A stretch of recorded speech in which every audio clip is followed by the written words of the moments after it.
अंतःपुर में कैसी लीला होती है कि रोज राघव जी जब भीतर कनक भवन में आते हैं तो दरवाजा बंद करते ही सब सखियां कहती हैं मर्यादा बाहर छोड़ के आए हो ना, मर्यादा पुरुषोत्तम, पूरे दिन मर्यादा पुरुषोत्तम बने घूमते हो, ये अंतःपुर में मर्यादा नहीं। तो राघव जी बोलते हैं हाँ अब जैसे चाहो बैठा लो। तो सब सखियां लेकर के राम जी को घुमाती हैं, कभी झूला पे बैठाती हैं, कभी कुछ करती हैं। अभी तो ये होली का इतनी सुंदर होली है राघव जी की, कल अगर अनुभव लगा तो कल सुनाऊंगा। तो सीता जी बोली आज क्या विनोद करें, केवल वृंदावन चंद्र ही विनोद नहीं करते हैं, प्रिया प्रियतम आनंद नहीं करते, यहाँ राघव जी और सिया जी का भी सुख होता है।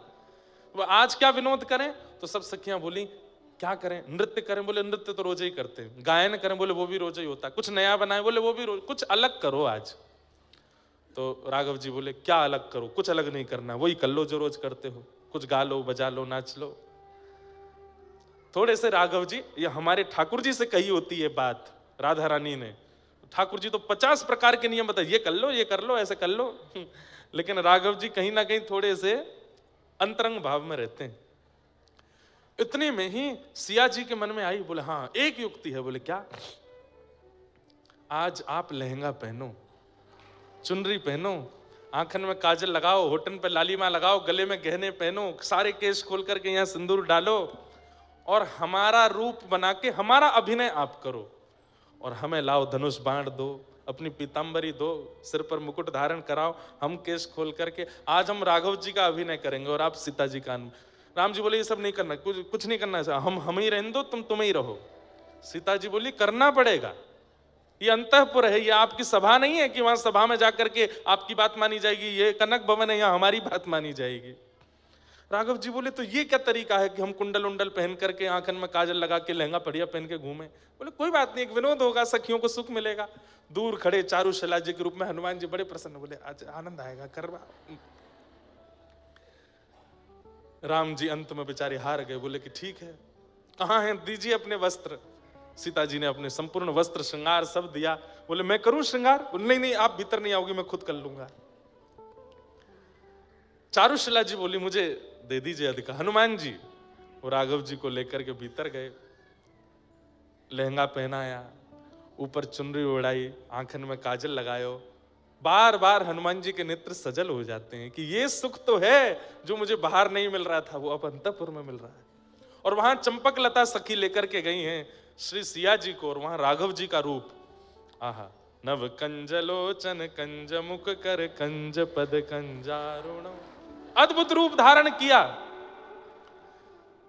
अब आज कैसा दर्शन हो रहा है, बोले राम जी हो गए गोरे गोरे और सीता जी हो गई हैं सांवली सी। क्यों, श्री राघव जी सीता जी के रूप में और सीता जी श्री राम जी के रूप में। जैसे ही राम जी के रूप में सीता जी निकल करके आई, सब सखियां देख करके आहा बलैया लेने लगी, कितने सुंदर लग रहे हैं, कितने सुंदर लग रहे हैं, तरण तोड़ने लगी, राई नौन करने लगी, इतने सुंदर लग रहे हैं, आज गोरे राम हुए हैं। अब सब प्रतीक्षा कर रहे हैं तो सिया जी कब आवेंगे। आहा, तभी नूपुरों की चम चम चम आवाज आने लगी। आहा, जैसे ही सिया जी के रूप में श्री राघव जी आए, सखीन की तो दूर की बात, राम रूप में श्री सीता जी ही मूर्छित हो गई देख करके, इतने सुंदर लग रहे हैं, इतने मनमोहक लग रहे हैं। जैसे तैसे होश में आई, होश में आकर के बोली सुनिए एक काम। बोले क्या, आज से जब तक पृथ्वी पर हम हैं कनक भवन के अंदर आप ऐसे ही रहोगे, अब हमें ऐसे ही देखना है। राम जी बोले ये सब नहीं चलेगा, हमें आज बना लिया है पर कल से। वो कितने सुंदर लग रहे हैं। सखियों से कहा तुम सब जाओ, ये रूप देखूंगी तो केवल अकेली मैं। इतने सुंदर राम जी लग रहे हैं। सीता जी कभी बलैया लेती हैं, कभी आंखों का काजल लगाती हैं राम जी को, कभी राई नौन करती हैं, आरती उतारती हैं, इतने सुंदर लग रहे हैं श्री राघव जी। लेकिन एक विडंबना, क्या, वशिष्ठ मुनि जो यदुकुल के रघुकुल के आचार्य हैं, वो पूरे दिन तो गुरु रूप में रहते हैं, लेकिन वो जानते हैं कि राघव जी साक्षात भगवान हैं, सीता जी साक्षात लक्ष्मी हैं, तो पूरे दिन तो वो गुरु रूप में रहते हैं, आशीर्वाद देते रहते हैं राम जी को। लेकिन संध्या होते ही वो सरजू जी के तट पर अपनी कुटिया में जाते हैं और तुरंत गुरु रूप त्याग करके एक साधक बन जाते हैं और श्री राघव जी के चरणों में बारंबार प्रणाम कर मानसी सेवा करते हैं। राघव जी को चित्त में बुला के उनको प्रणाम करते हैं। लेकिन हैं भी तो वशिष्ठ मुनि। अब वशिष्ठ मुनि जैसे ही सरजू जी के तट पर बैठे, नेत्र बंद करके हृदय में राघव जी को प्रणाम करने के लिए जैसे ही उनका आवाहन किया, तो क्या देखते हैं? राम जी तो गोरे गोरे दिख रहे हैं और सीता जी सांवली सी दिख रही हैं। वशिष्ठ मुनि बोले ये क्या हो रहा है चित्त में? ये राम जी गोरे कैसे हो गए? ये श्याम वर्ण के ठाकुर जी गोरे क्यों दिख रहे हैं? तुरंत सरजू जी में स्नान किया, स्नान करके फिर से माला आदि करके फिर से नेत्र बंद करके जैसे ही मानसी बैठे, सिंहासन पर गोरे राम जी बैठे हैं, बगल में चुनरी ओढ़ के घूंघट करके सांवली सीता जी बैठी हैं। बोले ये क्या हो रहा है? कहीं ऐसा तो नहीं है, कोई संकेत है? कहीं मेरे शिष्य राम कहीं संकट में तो नहीं है? तुरंत कमंडल उठाया, पहुंच गए कनक भवन। अच्छा, गुरु जी को कोई रोक टोक नहीं है, कनक भवन में जाने से इनको कोई नहीं रोक सकता। रात्रि अर्धरात्रि का समय, तुरंत द्वार पर जाकर के सहचरियों को, तुरंत दरवाजा खोलो, गुरु वशिष्ठ खड़े हैं द्वार पे। अब सखी बोली भीतर तो सब डामाडोल चल रहा है माहौल, गुरु जी रात में क्यों आ गए? एक सखी ने दूसरी को, दूसरी ने तीसरी को, ऐसे करके अंतःपुर खबर पहुंचवाई, राघव जी सावधान हो जाइए, गुरु वशिष्ठ आ रहे हैं। अब ये सुनकर के सीता जी राम जी के रूप में वो तो तुरंत उठ करके गई और तुरंत लहंगा आदि सब पहन करके आ गई। और राम जी के कभी केश में कुछ फंस गया, कभी कानन में कुछ फंस गया, कभी ये बोले ये क्या हो गया, गुरुजी आ गए द्वार पे, अब मैं जल्दी जल्दी वस्त्र कैसे उतारूं? सीता जी बोली जल्दी करो, गुरुजी आवे वारे हैं। अच्छा, गुरुजी प्रतीक्षा नहीं करते, उनके लिए तो द्वार खुलता है सीधे। राम जी जल्दी जल्दी दौड़ करके गए, जल्दी वस्त्र आदि अपने बदल करके, केश आदि सब बांध करके, आंखन को काजल वाजल सब बिल्कुल व्यवस्थित करके, जो भी मुख पर श्रृंगार था सब बिल्कुल हटा करके, मुंह धो धा करके आए करके तुरंत बैठे। इतने में द्वार खुला, गुरु वशिष्ठ आए। दोनों युगल ने प्रणाम किया, गुरुदेव प्रणाम। गुरु वशिष्ठ ने देखा सीता जी गोरी हैं, राम जी सांवले हैं, तो बोले फिर मेरे मन में इतना वो क्यों हो रहा था? राम जी बोले गुरुदेव बड़े संकोच में रहते हैं। राम जी बोले गुरुदेव कोई कार्य था? नहीं नहीं, कार्य तो कुछ नहीं था, बस कुछ था। आप दोनों ठीक हैं? बोले हाँ बिल्कुल ठीक है। कोई कष्ट तो नहीं है ना? मैं गुरु हूं, मुझे बता दीजिए। बोले नहीं गुरुदेव कोई कष्ट नहीं। अच्छा ठीक है, तो मैं चलूं फिर, प्रणाम, कल मिलते हैं सुबह। बोले हाँ गुरुदेव ठीक है। जैसे ही घूम करके जाने लगे, वशिष्ठ जी फिर रुके, फिर दोबारा मुड़े, राम जी के थोड़े पास गए, यहां से केश हटा करके देखे तो बीच में मांग भरी पड़ी है। राघव ये क्या? अब तो राम जी पूरे ठंडे पड़ गए ऊपर से नीचे। नहीं नहीं गुरुदेव कुछ नहीं कुछ नहीं, कुछ ऐसे गुरुदेव वो आज वो हनुमान जी ने कुछ डाल दिया था, चारुशिला जी के रूप में हनुमान जी खड़े बोले मैंने कब डाला? वशिष्ठ जी जैसे ही सिया जी की ओर, सीता जी कभी देखती नहीं है, नीची नजर रखती हैं, लेकिन आज नजर उठा के वशिष्ठ जी को देखा है और नेत्रों में ही समझा दिया। बोले अंतःपुर की लीला है, आप क्यों आ गए बीच में? तुरंत वशिष्ठ जी समझ गए। अच्छा अच्छा अच्छा राघव सुनो। बोले हाँ अब तुम विश्राम करो, सुबह मिलते हैं। वशिष्ठ जी तो गए, राम जी इतने संकोच में चद्दर लई और श्रृंगार घर में जाके ओढ़ करके बैठ गए। 3 दिन तक ऐसे ही बैठे रहे, ना किसी से मिले ना किसी से, इतने संकोच में आ गए। बोले गुरु जी ने मुझे इस रूप में देख लिया। यहाँ पे दशरथ जी मनाने आए, कौशल्या मैया मनाने आई, केकई मनाने आई, सब मनाने के लिए आ गए, लेकिन राम जी माने नहीं। तब पूछा, बोले क्या हुआ था? बोले गुरु जी जब से आके गए तब से ऐसे ही हैं। तो फिर गुरु वशिष्ठ जी से कहा कि आप जाके राम जी से, तो फिर पुनः गुरु वशिष्ठ जब आए, हल्ला हुआ गुरु वशिष्ठ आ रहे हैं। राम जी ने फिर चद्दर हटाई, फिर बाहर आ गए। गुरु वशिष्ठ आके बोले क्या बात है, आप 2 दिन से चद्दर में रजाई में घुसे क्यों बैठे हो? इतना संकोच क्यों? नहीं गुरुदेव कुछ नहीं। कान के पास जाके वशिष्ठ ऋषि बोले हम सब जानते हैं ये अंतःपुर की लीला, हम किसी से नहीं कहेंगे, आप बिल्कुल निश्चिंत रहो, किसी को नहीं बताएंगे। अब गुरु वशिष्ठ ने कितनी छुपाई बात कि आज हम मंच से आपको सुना रहे हैं, आज पूरी दुनिया सुन रही है, तो सोच लो गुरु वशिष्ठ ने कितनी छुपाई होगी। लेकिन श्री हनुमान जी महाराज, ये बंधुओं, ये बड़ी अंतरंग लीलाएं हैं ठाकुर जी की। हमारे पूज्य पिताजी के गुरुदेव श्री रामानुज गुरु जी इस कथा को सुनाते थे। आज पता नहीं क्यों श्री हनुमान जी सुबह से ही ऐसे रस में भीगे भीगे से दिख रहे हैं, तो ये सब भाव प्रकट कराए हैं। अनंत बलवंत श्री हनुमान जी महाराज की।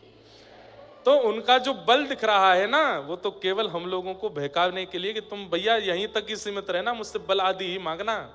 वास्तव में श्री हनुमान जी से तो प्रेम लक्षणा भक्ति मांगो, क्योंकि अंतःकरण में तो वही रस है, वही प्रेम है, वही भाव है श्री हनुमान जी के। अब मेरे को कथाएं तो इतनी याद आ जाती हैं। कृष्ण लीला में जो वंशी है ना, कल्याण अंक में मैंने पढ़ा था, वो श्री हनुमान जी महाराज है। हनुमान जी ही हैं। राम जी ने भरत जी से पूछा कि हनुमान ने हमारी इतनी सहायता करी कि हमें ऋण जैसा लगता है अपने ऊपर, उसके ऋण से हम कैसे ऋण हों। तब भरत जी महाराज बोले, अब ये इसका उत्तर मुझ पे तो नहीं है। तब बोले, तुम जब संशय में आते हो तो क्या करते हो? बोले, मेरे पास तो आपकी पादुका है, मैं आपकी पादुकाओं से संशय का समाधान पूछता हूं। तो राम जी ने अपनी ही पादुकाओं से पूछा। आपने 14 वर्ष तक अयोध्या का पालन किया है, आप हमसे पूर्ववर्ती राजा हैं दोनों, हमारी शंका का समाधान करो, श्री हनुमान जी महाराज के ऋण से ऋण कैसे हुआ जाए। तब प्रभु श्री राम जी की पादुकाओं ने आज्ञा करके कहा कि महाराज एक ही तरीका है। बोले, क्या? हनुमान जी दंडक वन में संतों को आश्वासन दे करके आए हैं कि उन संतों को आप द्वापर युग में कृष्ण रूप में मिलेंगे और वे सब संत गोपी बन करके आएंगे। दंडक वन में जिन जिन संतों से राम जी नहीं मिल पाए थे, सबकी सुध लेने हनुमान जी गए। तब सब ने रोते हुए कहा, हमको राम जी क्यों नहीं मिले? तब हनुमान जी ने सबको आश्वासन दिया, आप सब लोग चिंता मत करो, द्वापर में ये कृष्ण बन के आएंगे और आप सब ही ब्रज की गोपी बन के आओगे, ठाकुर जी आपको मिलेंगे। तब एक संत ने कह दिया, क्या आप आओगे द्वापर में? क्योंकि हम गोपी बन के आ गए, ये कृष्ण बन के आ गए, और कहीं बिचौलिया के रूप में आपने आके हम दोनों को नहीं मिलवाया तो आप आओगे? तो हनुमान जी बोले, ये तो ठाकुर जी जाने, मेरा कोई क्रम है कि नहीं द्वापर में। तो पादुकाओं ने आज राम जी को बताया, बोले कि हनुमान जी चिंता में हैं कि द्वापर में मुझे आना है कि नहीं, और वहां संतों को वो वचन दे करके आए कि वो उनको गोपी रूप में कृष्ण से मिलवाएंगे। तो इसलिए द्वापर में आप जब कृष्ण बनेंगे, आपके अधर पर विराजने वाली जो वंशी है वो महादेव का अवतार, और महादेव के रुद्रों में ही श्री हनुमान जी हैं। तो हनुमान जी ही वंशी के रूप में आपके अधर पर बैठेंगे, और जब आप प्राण पिरोएंगे तब उन सब गोपियों को खींच करके आपके समीप लाने का कार्य इन्हीं का होगा। आहा, अद्भुत अद्भुत जाती है कई बार। और एक बात बोले, व्यक्ति का चेहरा सब कुछ बता देता है। उसके मुखमंडल की कांति, उसके आंखों का घूमना, उसकी नाक, उसके बोलने का ढंग, उसके होठों का चयन, उसका हंसना बैठना बोलना, सब बता देता है कि इसमें दोष है कि नहीं। तो कम से कम दोष युवाओं के लिए इतनी बड़ी सुयोग्यता है कि वो अपने अभी इसी उम्र में अपने दोषों को नष्ट कर सकते हैं। यदि रखेंगे अपने अंदर तो कुछ समय बाद चेहरे पर दिखने लगेगा। लोभी व्यक्ति का चेहरा दिखा देता है कि वो लोभी है, क्रोधी का चेहरा दिखा देता है कि वो क्रोधी है, ईर्ष्यालु व्यक्ति की आंखें बता देती कि वो ईर्ष्यालु है, कामी व्यक्ति का मुखमंडल बता देता है, बोलने के शब्द बता देते हैं कि वो कामी है।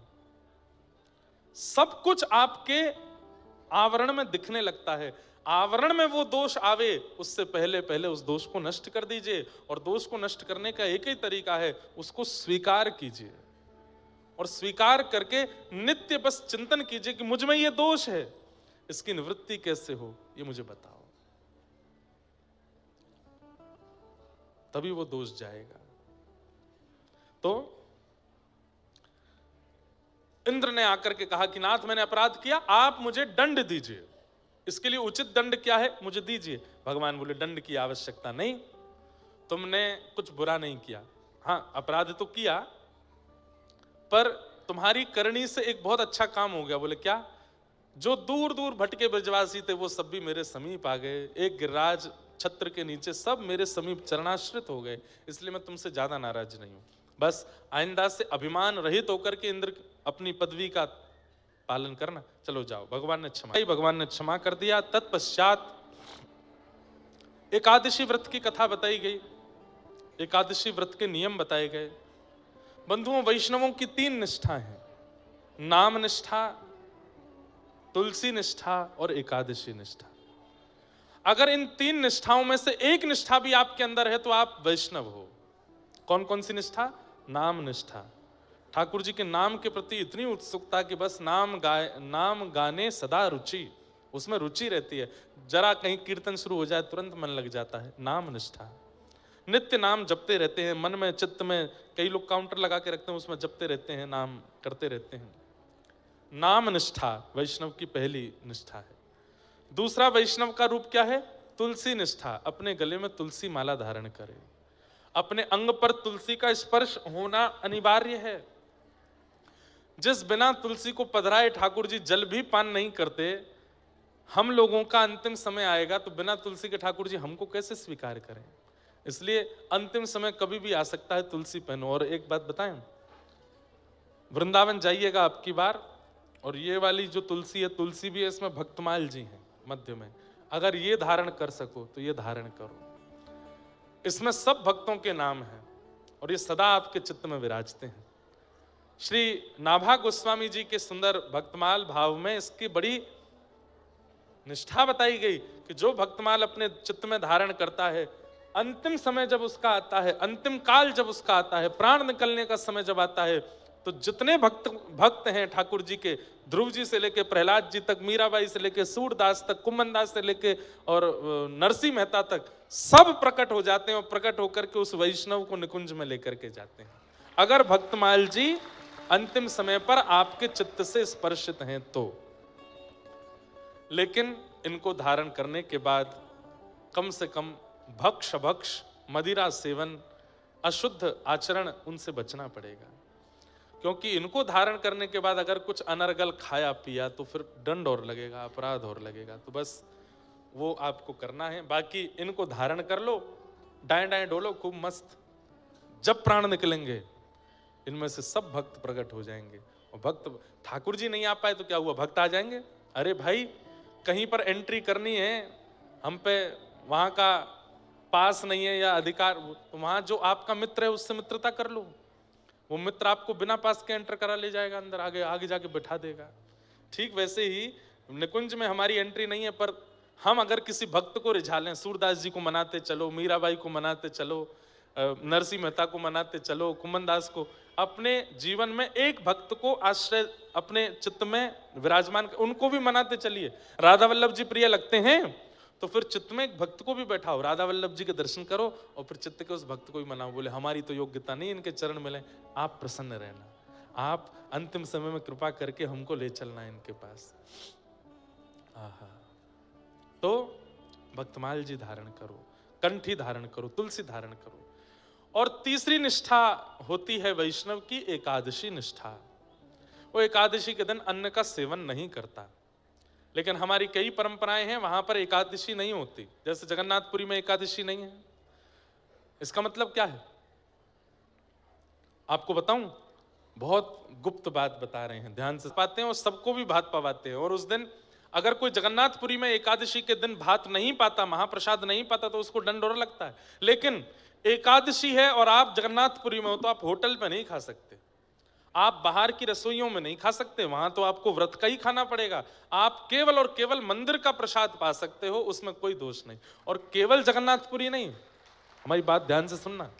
आप घर पे बैठे हैं, एकादशी है और उसी समय कोई बद्री विशाल भगवान का प्रसाद लेकर के आ गया, कोई श्री रंगनाथ भगवान का खीरांग लेकर के आ गया। अब आप मन में विचार करो, ये तो अन्न है तो अपराध है ना। चाहे एक कणिका लीजिए, उसमें से एक तिनका लीजिए, आपको लेना ही चाहिए। प्रसाद के प्रति अन्न बुद्धि नहीं, प्रसाद के प्रति वस्तु बुद्धि नहीं, प्रसाद के प्रति सामग्री की बुद्धि नहीं होनी चाहिए। प्रसाद के प्रति तो प्रसाद की बुद्धि है, वो अन्न नहीं है। आप उसको अन्न समझ के पाओगे तो फिर प्रसाद के प्रति अपराध बन जाएगा। चैतन्य महाप्रभु कहते हैं प्रसाद क्या है, बोले महाप्रसाद है गोविंदे, वो तो साक्षात गोविंद हैं। अगर एकादशी भी है और उस दिन कोई अन्न की बनी सामग्री मंदिर की प्रसाद के घर पे आ जाए, पूरी मत पाओ, थोड़ा सा उसमें से लेके मुख में ले लो, प्रसाद का सम्मान करो। तो गुप्त बात यह है कि महाप्रभु जगन्नाथ जी साल भर की समस्त एकादशियों में महाप्रसाद पाते हैं।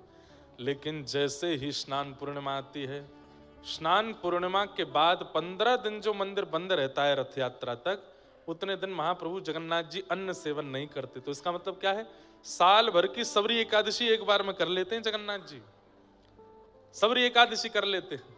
तो इसका मतलब क्या है, यदि आप एकादशी जगन्नाथपुरी में करके आए हैं तो वहां महाप्रसाद पाइए, जो एकादशी करते हैं उनके लिए बात है। लेकिन जैसे ही लौट करके आप वापस अपने नगर स्थान पर आ जाते हैं तो अगली एकादशी जब आवे तो उस एकादशी पर एक नहीं 2 व्रत कीजिए। कैसे? एक तो अन्न का व्रत हो गया, दूसरा मौन व्रत हो गया। मौन भी कीजिए, मौन भी रहिए, एकादशी के दिन बोलना नहीं है, और सूर्यास्त तक मौन रहिए। ये 2 व्रत ये तभी कर सकते हो आप, ये 2 स्थिति में किया जा सकता है। वैसे कोई आवश्यकता नहीं है इसकी। जगन्नाथपुरी में महाप्रसाद पाए तो वो एकादशी ही मानी जाती है, पर फिर भी कई लोगों के मन में बहम होता है, हमने अन्न पाया, ये पाया। पहली बात तो अन्न बुद्धि नहीं, महाप्रसाद पाया। दूसरी बात, आपकी बहुत निष्ठा है कि नहीं हमने एकादशी एक नहीं हो पाई, हमसे व्रत नहीं कर पाए, तो अगली एकादशी पर 2 एकादशी करो, अन्न की भी व्रत करो, मौन का भी व्रत करो। या फिर ये नियम आप तब पालन कर सकते हो जब एकादशी आपकी पूर्व की कोई छूट जाए, जैसे यात्रा में होने के कारण, घर में कोई घटना हो गई उसके कारण, या फिर घर में कोई ऐसी बात थी, या कुछ आप अस्वस्थ थे, हॉस्पिटलाइज्ड थे, या कुछ भी था जिसके कारण आपकी एकादशी छूटी, तो अगली एकादशी पर उसकी भरपाई करो। अब जैसे मान लो आपकी 3-4 एकादशी छूट गई, तो 3-4 एकादशियों में अन्न व्रत और मौन व्रत दोनों करो, ताकि उसकी पूर्व की छुट्टी हुई की भी भरपाई होगी। पर एकादशी करनी चाहिए। श्री तुकाराम जी महाराज, नहीं श्री नामदेव जी महाराज एकादशी के प्रति इतनी निष्ठा रखते थे, वो स्वयं तो पाते ही नहीं थे, और किसी को खाते हुए देखते थे तो जाके दंडवत चरणों में गिर जाते, बोले तेरे हाथ जोड़ो भैया, आज एकादशी अन्न मत पाओ, अन्न मत पाओ। क्यों? एकादशी के दिन अन्न में पाप का निवास होता है। अच्छा, अब ये थोड़ी इस बात को समझिएगा, उससे होता क्या है? एकादशी के दिन अन्न खाने से पाप लगता नहीं है, तो आप पूर्व में गंगा स्नान करके जिस पाप को नष्ट करके आ चुके हैं गंगा में, वो पाप पुनर्जागृत हो जाता है एकादशी के दिन अन्न खाने से। पूर्व के किए हुए पाप जो प्रायश्चित्तों से, नदी स्नान से, देवलोक भ्रमण से, ब्राह्मणों के आशीर्वाद से जो नष्ट हो चुके हैं, एकादशी के दिन अन्न सेवन करने से वो पुनर्जागृत हो जाते हैं। तो क्या करें? नहीं पाना चाहिए, अन्न नहीं पाना चाहिए। तो श्री नामदेव जी महाराज किसी को एकादशी स्वयं भी करते थे, किसी को खाने भी नहीं देते थे। और तो और एकादशी के दिन नामदेव जी अपने मोहल्ले में डोलते थे, घरों में जाके खिड़की खोल खोल के देखते थे कोई अन्न तो नहीं खा रहा। तो वो सब लोग कहते तुम्हारा क्या बिगड़ रहा, हम खा रहे हैं, हमारा मन, हमें नहीं रखनी एकादशी। तो द्वार पे बैठ के रोने लग जाते नामदेव जी, बोले आज अन्न मत खाओ, आज एकादशी है, आज मत खाओ। तो इतनी उनकी एकादशी के प्रति निष्ठा कि एक दिन भगवान बोले मैं परीक्षा लाऊंगा की, और श्री विट्ठल भगवान, पांडुरंग भगवान एक ब्राह्मण का रूप धारण करके आए और पूरे नगर में रोते हुए घूम रहे हैं, अरे मैं बहुत भूखा हूं, मैं बहुत प्यासा हूं, मुझे कोई अन्न पवाओ, मैं 4 दिन से यात्रा पर हूं, मुझे बहुत तेज भूख लगी है। सिर पर त्रिपुंड देख करके, शिखा देख करके, धोती देख करके, जनेऊ देख करके भान तो हो गया था कि ब्राह्मण है। नामदेव जी के द्वार पर जाके ही गिरे भगवान। नामदेव जी बोले अरे विप्रदेव आए, विप्र पत्नी से कहा उठाओ उठाओ उठाओ, क्या कहिए भगवान क्या? बोले मुझे अन्न खिला दो, मुझे बहुत भूख लगी है, मैं प्यासा, भूखा प्यासा हूं, मुझे 4 दिन से कुछ नहीं मिला है, पवा दीजिए कुछ, अगर मुझे अन्न नहीं मिला तो मेरे प्राण चले जाएंगे। नामदेव जी महाराज बोले आज तो एकादशी है, आज मैं अन्न नहीं खवा सकता। देवी भीतर प्रसाद के केला रखे हैं, सेब रखे हैं, लेके आओ। नहीं नहीं नहीं, फल नहीं खाना है, मुझे तो अन्न ही खाना है। भगवान आज एकादशी है। अरे एकादशी तुम्हें दिखता नहीं?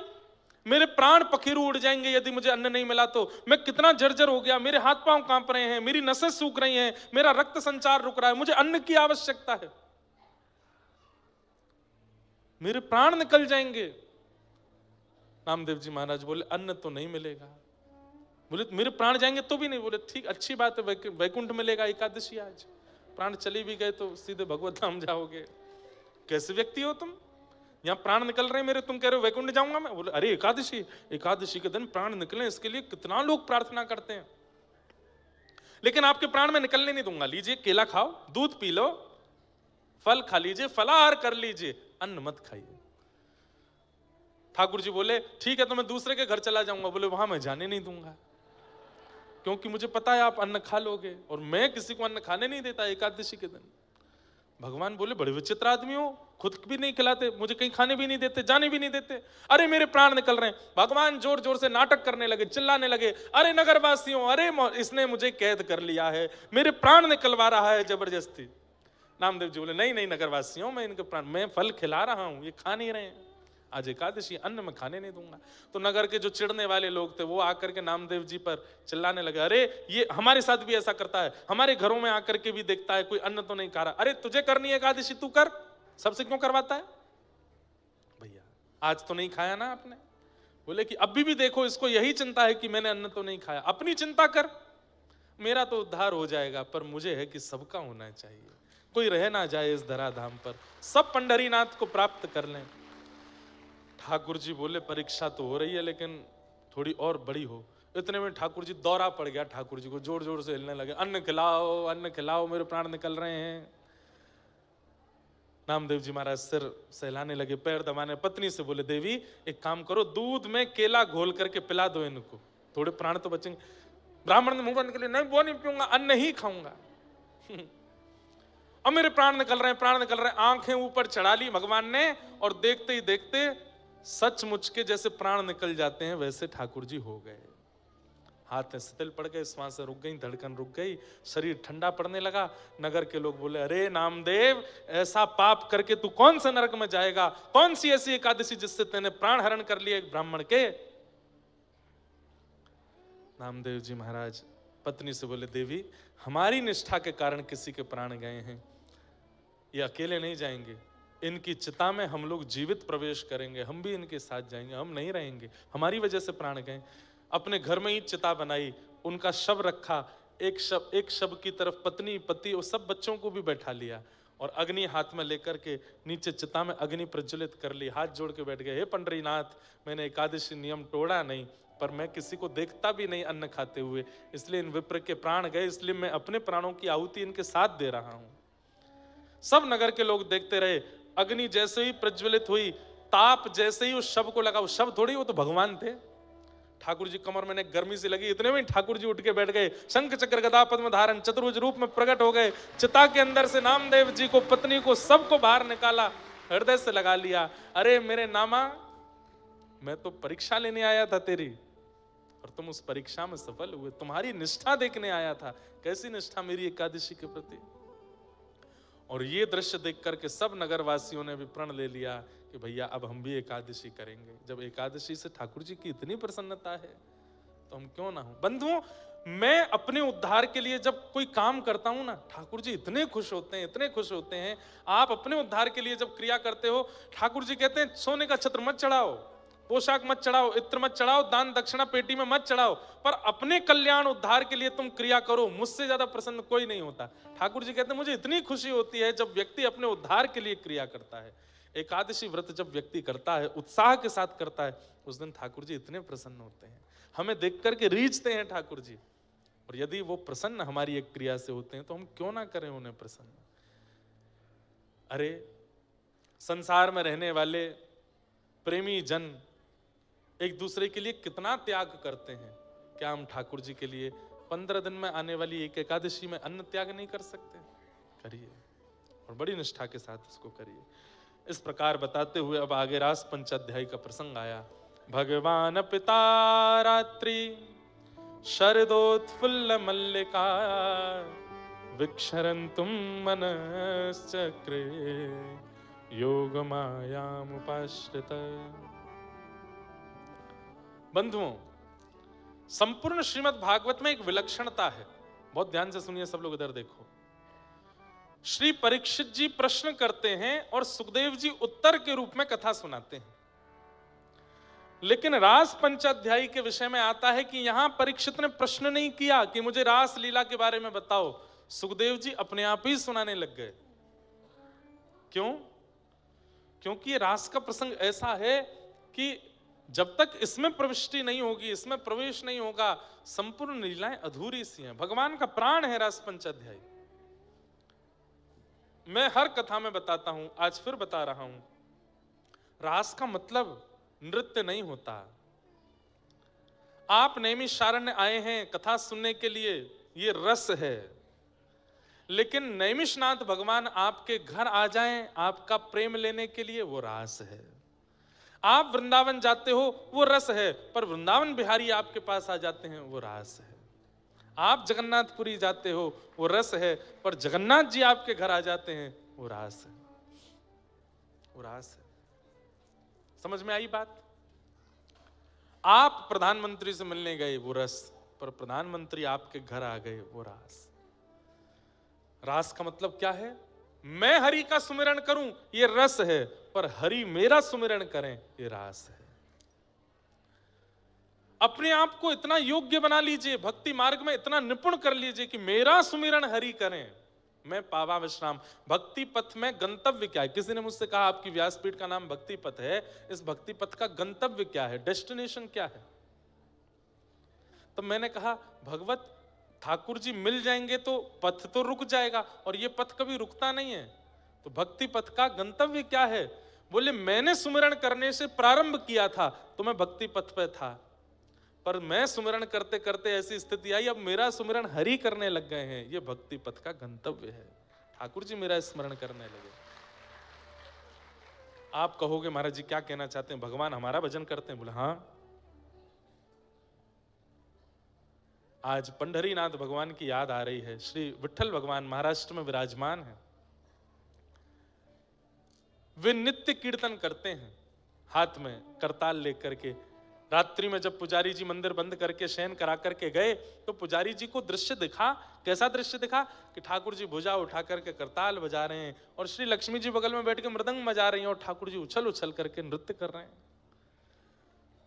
तुरंत पुजारी जी ने जाकर के जैसे ही कपाट खोल करके देखा तो अंदर क्या पाया?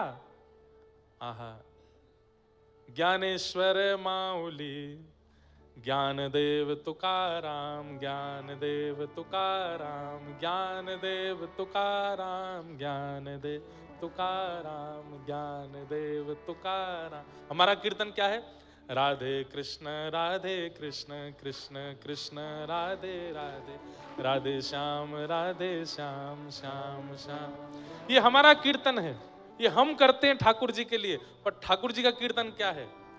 ज्ञान देव तुकाराम, ज्ञान देव तुकाराम। मीराबाई सक्कूबाई, मीराबाई सक्कूबाई, सूरदास कृष्णदास, सूरदास कृष्ण, हरिवंश हरिदास, हरिवंश हरि, रामानुज रामानंद, रामानुज राम। ये ठाकुर जी का कीर्तन है। अपने सब भक्तों के नाम ठाकुर जी करताल पर गाते हैं और मगन होकर के ठाकुर जी कीर्तन में नृत्य करते हैं, अपने भक्तों को याद करते हैं। हम अभी रस में हैं क्योंकि राधे कृष्ण गाते हैं। कहना नहीं चाहिए, पर जिस दिन ठाकुर जी गाने लगे इंद्रेश इंद्रेश इंद्रेश, समझो अब भयो रास। ये हुआ रास। और गाते हैं ठाकुर जी, इसमें कोई अभिमान युक्त होकर के हम बात आप नहीं कह रहे हैं। जिस दिन मुझसे प्रसन्न होंगे, आपसे प्रसन्न होंगे, ठाकुर जी गाएंगे, हमारा कीर्तन गाएंगे। हमें सुनाने के लिए नहीं, खुद को प्रसन्न करने के लिए ठाकुर जी गाते हैं। किसी ने जाकर के पंढरीनाथ भगवान से कहा कि आप ज्ञानदेव तुकाराम गाते हो और कहते हो मैं भक्तों का कीर्तन करता हूं। अरे भक्त तो असंख्य हैं आपके, आप केवल 2 ही भक्तों का नाम क्यों गाते हो? ठाकुर जी बोले बेटा तुम चतुर हो, हम चतुर शिरोमणि हैं। क्यों? बोले भक्ति शतक के सबसे पहले भक्त हुए श्री ज्ञानेश्वर और भक्ति शतक के अंतिम भक्त हुए तुकाराम। तो मैं प्रथम और अंतिम भक्त को गा लेता हूं, बीच में सबरे आ जाते हैं। ज्ञानदेव पहले भक्त हैं, ज्ञानेश्वर माऊली जब भक्ति शतक आया, 100 साल इस धरती पर केवल भक्त हुए। उसी बीच सूरदास हुए, उसी बीच तुलसीदास हुए, उसी बीच मीराबाई हुई, उसी बीच सक्कूबाई हुई, उसी बीच जितने भक्तों के नाम आप ले लो, कलिकाल में होने वाले भक्त उन 100 वर्षों के बीच में ही हुए। उनमें सबसे पहले भक्त जब पृथ्वी पर आए उनका नाम था ज्ञानेश्वर माऊली, वो भी महाराष्ट्र में हुए। और भक्ति शतक के बिल्कुल अंतिम काल में जो भक्त आए उनका नाम था श्री तुकाराम जी महाराज। इसलिए ठाकुर जी क्या गाते हैं? ज्ञान देव तुकाराम, ज्ञान देव तुकाराम। बीच में सबरे आ गए, बीच में मीराबाई भी आ गई, सक्कूबाई भी आ गई, जनाबाई भी आ गई, सूरदास भी आ गए, तुलसीदास भी आ गए, सब आ गए। सबका नाम ठाकुर जी बीच में ले लेते हैं। अद्भुत है ठाकुर जी, अद्भुत है ठाकुर जी की लीला। तो रास का मतलब समझे? आप ठाकुर जी का स्मरण करो, ये रस है, पर आपका स्मरण ठाकुर जी करें, ये रास है, ये रास है।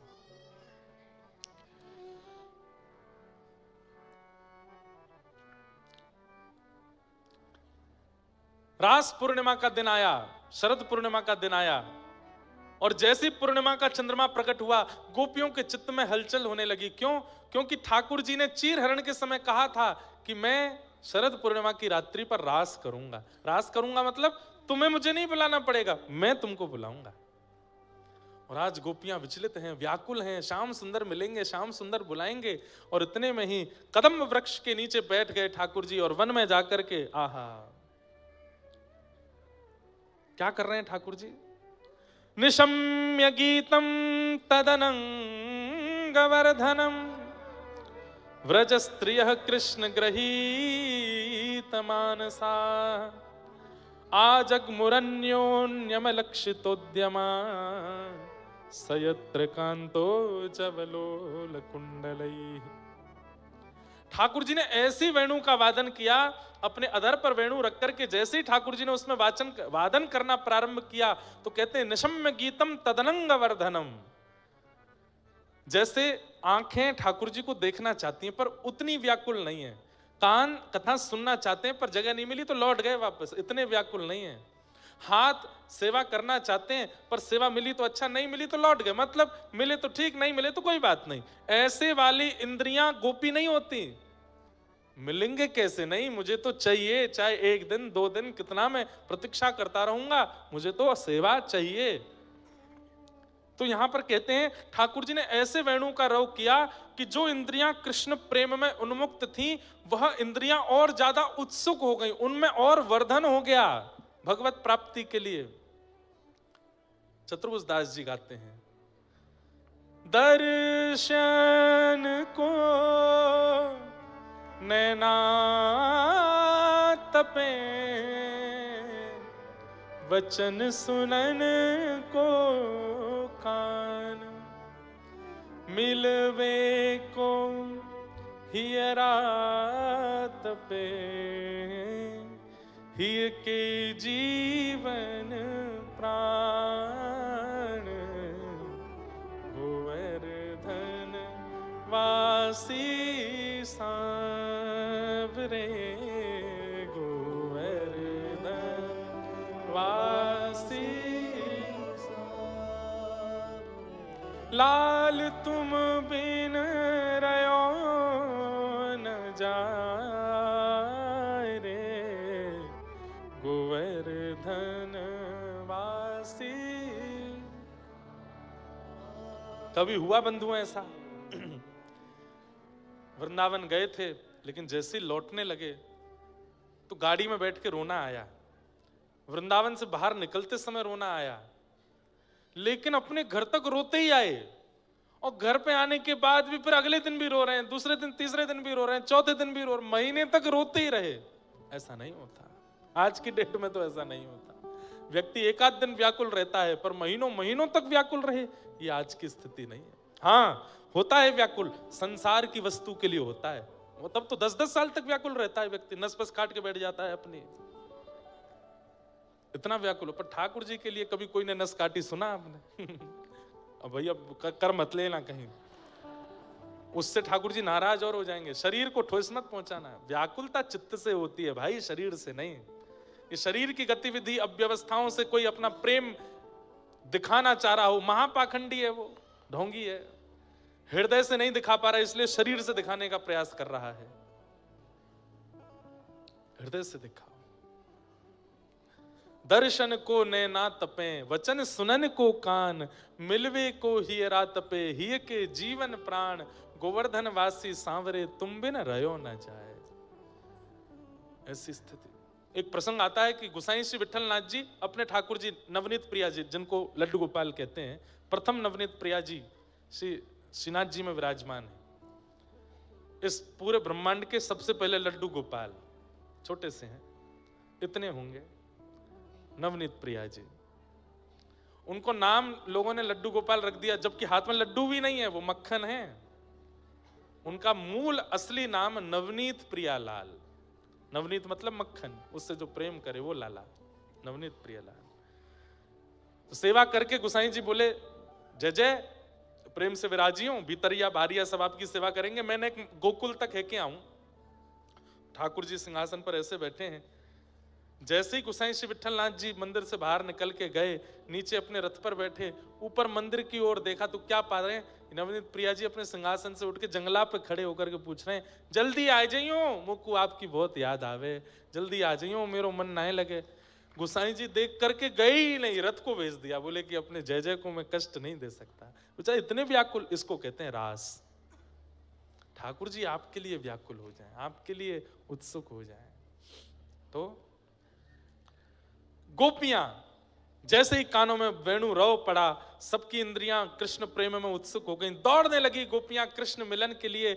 जैसी अवस्था में थी, ये भी विचार नहीं किया घर के लोग क्या कहेंगे, मेरा काम अधूरा है, इसको छोड़ के चली जाऊं, पति डांटेगा, सास कुछ कहेगी, न कुछ विचार नहीं किया, निकल पड़े सीधे ठाकुर जी के पास। प्रेम ऐसा ही होता है, इतनी चिंता नहीं की जाती। दौड़ पड़ी गोपियां, और जैसे ही वन में पहुंची, वहां जाकर के देखा श्याम सुंदर मधुर वेणु बजा रहे हैं और सब सामने खड़ी हैं गोपियां।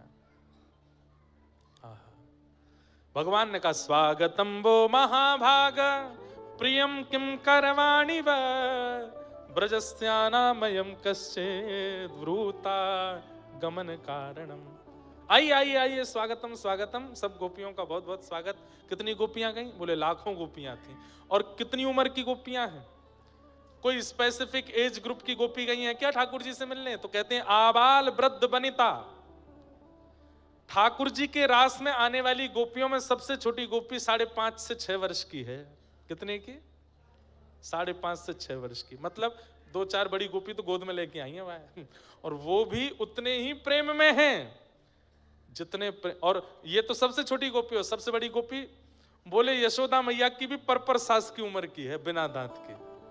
वह 2 गोपी इनको सारो लेकर के आइए, और उस गोपी के नेत्रों में जो प्रेम कृष्ण के लिए, वही प्रेम एक 5.5-6 वर्ष की गोपी के चित्त में भी है। इसको आप काम प्रेम नहीं कह सकते। ये संसारिक जो हम और आप करते हैं संसार में, वो प्रेम नहीं है। ये 5.5-6 वर्ष की बालिका को पता होता है कि प्रेम किसको कहते हैं। 80 वर्ष के बाद बूढ़ी माता जी को कुछ इच्छा होती है क्या मन में कि मैं किसी से प्रेम कर लूं? कभी सुना 90 वर्ष की माता जी को किसी से प्रेम हो गया? नहीं हो सकता। ये संसारिक व्यवहार है। परंतु ठाकुर जी से प्रेम एक 4 वर्ष की बालिका को भी हो जाता है, और 100 वर्ष की अम्मा को भी रहता है। वही तो स्वच्छंद प्रेम है, जहां पर कोई कैटेगराइज्ड प्रेम नहीं है, कोई एज ग्रुप का प्रेम नहीं है। क्यों? क्योंकि वो शारीरिक प्रेम है ही नहीं, वो शरीर की स्थिति है ही नहीं, इसलिए वहां ये सब विचार भी नहीं किए जाते। जो लोग ठाकुर जी की रास लीला को आजकल बहुत विचित्र रूप से देखने लगते हैं, दिखाने लगते हैं, और उसके प्रति ऐसा भाव रखने लगते हैं, जब ठाकुर जी कर सकते हैं तो हम क्यों नहीं? अरे ठाकुर जी के रास को पहले देख तो लो, समझ तो लो, वो है कैसा। और रास का मतलब नृत्य नहीं है। मैं पुनः कह रहा हूं, परमात्मा का जीवात्मा के प्रति प्रेम, परमात्मा की जीवात्मा के प्रति करुणा, उसको रास कहते हैं। और कह दूं तो कोई अतिशयोक्ति नहीं, परमात्मा का जीवात्मा के प्रति समर्पण। हमेशा जीवात्मा समर्पित रहता है, पर जिस दिन परमात्मा समर्पित हो जाता है जीवात्मा के लिए, वो रास है। वो रास है। सब गोपियां आई, ठाकुर जी ने देखा तो ठाकुर जी ने कही पहले इनकी परीक्षा ले लूं। और भगवान पतिव्रता नारी का धर्म समझाने, राम राम राम राम, तुमने क्या कर दिया? अपने पति बच्चों को छोड़ के चली आई। तुम्हारी सास ससुर, घर में सब पूरा परिवार भरा सब था, और तुमने सब लोक लाज मर्यादा की बिल्कुल ध्यान नहीं रखा, एक परपुरुष से मिलने चली आई हो। कितना बड़ा अपराध किया तुम लोगों ने। अरे पतिव्रता नारी, सबसे बड़ा व्रत यदि संसार में कोई है तो वो पातिव्रत होता है। बंधुओं, शास्त्र में कहते हैं सूर्य को कोई नहीं रोक सकता, सूर्य उदय होगा ही होगा, लेकिन एकमात्र पतिव्रत करने वाली कन्या नारी में ये सामर्थ्य है कि वो सूर्य को कह दे कि उदय नहीं होना तो सूर्य उदय नहीं होगा। एक स्त्री, एक कथा आती है, एक कन्या थी, वो अपने पति से बहुत प्रेम करती थी, पतिव्रता नारी थी। सब संतों के पास जाकर के उनकी कुशलता बोलती थी। तो एक संत को प्रणाम किया, उसने कहा मां को पुत्री क्या चाहिए? बोले मेरे पति सदा प्रसन्न रहें और मेरे नेत्रों के सामने रहे, इनका कभी मृत्यु मुझे देखनी ना पड़े। मैं पतिव्रता नारी हूं, बस मुझे आशीष दो, ये सदा प्रसन्न रहें। तो संत ने दिव्य दृष्टि से देख के कहा, देवी नहीं हो पाएगा। क्यों? कल तुम विधवा हो जाओगी, कल सुबह सूर्य उदय होते ही तुम्हारे पति के प्राण उड़ जाएंगे, कल इसके प्राण चले जाएंगे। मैं त्रिकालदर्शी महात्मा हूं, इतने वर्षों से बैठा हूं तप में। क्या कहा आपने? कल सूर्य उदय होते ही मेरे पति के प्राण चले जाएंगे? बोले हाँ। तुरंत वो कन्या, एक स्त्री, एक पहाड़ पर जाकर के बैठ गई और जिस दिशा से सूर्य उदय होता है उसी दिशा की ओर देख करके बोली, यदि मैंने अपने पति को सर्वांगीण रूप से परमेश्वर मान करके उसकी सेवा आराधना की है, अपने पातिव्रत धर्म को नष्ट नहीं किया, तो हे सूर्य तुम उदय नहीं होना, मेरे पति के प्राण नहीं जाने चाहिए। सूर्य उदय नहीं हुए, भूचाल हो गया, पृथ्वी पर डामाडोल होने लगा, लोगों की मृत्यु होने लगी सूर्य उदय के कारण। कई कारण से पृथ्वी चलती है, जिसमें सूर्य भी एक कारण है। कहते हैं अंततो गत्वा ब्रह्मा जी को आना पड़ा और अंततो गत्वा ठाकुर जी को आना पड़ा। बोले तुम क्यों सूर्य को रोक करके बैठी हो? बोले पहले कहिए कि सूर्योदय होने से पति के प्राण नहीं जाएंगे तो मैं अपना व्रत वापस लूंगी, अपना तप रोकूंगी। तब ठाकुर जी ब्रह्मा जी ने कहा तुम्हारे पति नहीं जाएंगे, नहीं जाएंगे, नहीं जाएंगे। तब जाकर के उसने अपना तप पूर्व लिया और सूर्योदय हुआ, तब जाकर के सब सामान्य हुआ। इसका मतलब अच्छा केवल पतिव्रत पत्नी ही क्यों करे? पत्नी व्रत भी होता है, और ये हंसने वाली बात नहीं है, ये बहुत सीरियस बात है। पत्नी व्रत भी होता है। पतिव्रत का पालन पति करे, पत्नी करे, और पत्नी व्रत का पालन पति करे। इस व्रत में होता क्या है? केवल एक ही काम है, इनके अलावा जो है वो सब मेरे पूजनीय है, यही है मेरी जो है, इनके अलावा और कोई मेरे जीवन में नहीं। यही है बस इस व्रत में, और कुछ नहीं है। कई बार हम लोग संग रहते हैं, किसी अन्य को अपने जीवन में आने नहीं देते, पर जीवन में शरीर से तो नहीं आने दिया, पर मन से आने दिया, नेत्रों से आने दिया, उसके बारे में चिंतन किया। पतिव्रत और पत्नी व्रत वहां टूट जाता है। चित्त में भी नहीं, मन में भी नहीं, स्थिति में भी नहीं, बस यही हैं जो हैं, इसे कहते हैं पतिव्रत, इसे कहते हैं पत्नी व्रत। चाहे इनसे लाख गुना अच्छा कोई मेरे सामने आ जाए, पर ये इनका स्थान कोई नहीं ले सकता। ऐसी पत्नी के प्रति पति की भावना और पति के प्रति पत्नी की भावना, इसी को व्रत, ये व्रत सबसे ऊंचा व्रत है। इससे ऊंचा कोई व्रत नहीं है संसार में। इस व्रत का पालन करें तो भगवान। हे नाथ, एक दृष्टांत सुनिएगा। ठाकुर जी बोले बताओ। बोले एक पत्नी का पति विदेश गया, पत्नी को संग लेकर के नहीं गया। पत्नी बोली मैं कैसे रहूंगी, मैं तो पतिव्रता नारी, पैर छूंगी उसके बाद भोजन करूंगी, आपको पवाऊंगी उसके बाद कुछ पाऊंगी, आपको सुलाऊंगी फिर सोऊंगी। पतिव्रता नारी के तो बड़े नियम हो। पति गया विदेश, अब वो क्या करे? ठाकुर जी बोले क्या हुआ फिर? बोले पति ने अपनी मूर्ति बना के दे दी। बोले लो जब तक मैं ना आ जाऊं इसकी पूजा करना। अब पति मूर्ति कोई पूजती है, उसी को सुलाती खिलाती। 5 साल बाद असली पति आ गया। अब बताओ क्या करना चाहिए?